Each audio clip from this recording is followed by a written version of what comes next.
ভারতীয় সিনেমায় এমন মুহূর্ত খুব কম আসে যখন দক্ষিণ আর বলিউড দুই জগতের দুই মহাতারকা এক ফ্রেমে হাজির হন। আর এবার সেই স্বপ্নকে বাস্তবায়ন করতে চলেছেন পরিচালক নেলসন দিলীপ কুমার। তার বহুল প্রতীক্ষিত সিনেমা জেলা 2 নিয়ে শুরু হয়েছে তুমুল আলোচনা, আর সেই আলোচনার কেন্দ্রবিন্দুতে রজনীকান্ত এবং শাহরুখ খান। সম্প্রতি পশ্চিমবঙ্গের বর্ষিয়ান অভিনেতা মিঠুন চক্রবর্তী এক সাক্ষাৎকারে এমন তথ্য প্রকাশ করেছেন যা রীতিমতো শোরগোল ফেলে দিয়েছে ভারতীয় সিনেমায়। সিটি সিনেমাকে দেয়া এক সাক্ষাৎকারে তিনি বলেন, আমার পরের সিনেমা জেলা 2, সেখানে সবাই আমার বিপক্ষে।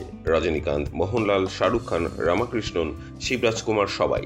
এই একটি মন্তব্যেই স্পষ্ট হয়ে যায় জেলা 2 শুধু একটি সিকুয়েল নয়, বরং হতে যাচ্ছে বহুল তারকার মিলন মেলা। সবচেয়ে বড় চমক, এই সিনেমাতে নেতিবাচক চরিত্রে দেখা যাবে মিঠুন চক্রবর্তীকে, যার বিপরীতে থাকবেন দক্ষিণ ও বলিউডের বড় তারকারা। অনেকেই প্রশ্ন তুলেছেন, এটা কি তবে রজনীকান্ত ও শাহরুখ খানের প্রথম একসঙ্গে কাজ?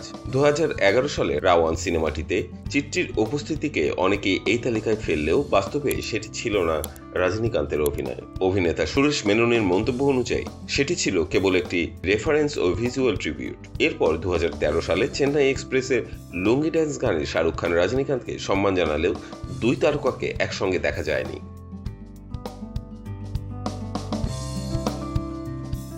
2023 সালে মুক্তি পাওয়া জেলার ছিল সুপারস্টার রজনীকান্তের কেরিয়ারের অন্যতম সফল সিনেমা। স্যাকনিলকে তথ্য অনুযায়ী 200 কোটি টাকার বাজেটের সিনেমাটি ভারতে আয় করেছে 348 কোটি আর বিশ্বব্যাপী আয় করেছে 604 কোটি টাকা। সিনেমাটিতে রজনীকান্তের পাশাপাশি ছিলেন রামাকৃষ্ণন, ভিয়ানকান্ত, তামান্না ভাটিয়া, সুনীল ও যোগীবাবু।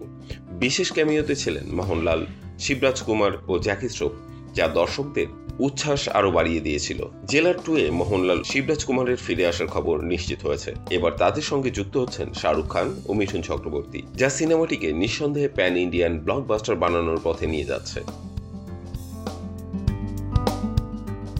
রজনীকান্তের স্টাইল, শাহরুখের কারিশমা, মিঠুনের ভয়ঙ্কর ভিলেনি উপস্থিতি সব মিলিয়ে জেলার 2 হতে যাচ্ছে এক ঐতিহাসিক সিনেমা। দক্ষিণ ও বলিউডের এই মহামিলন যে বক্স অফিসে ঝড় তুলবে তা বলাই বাহুল্য।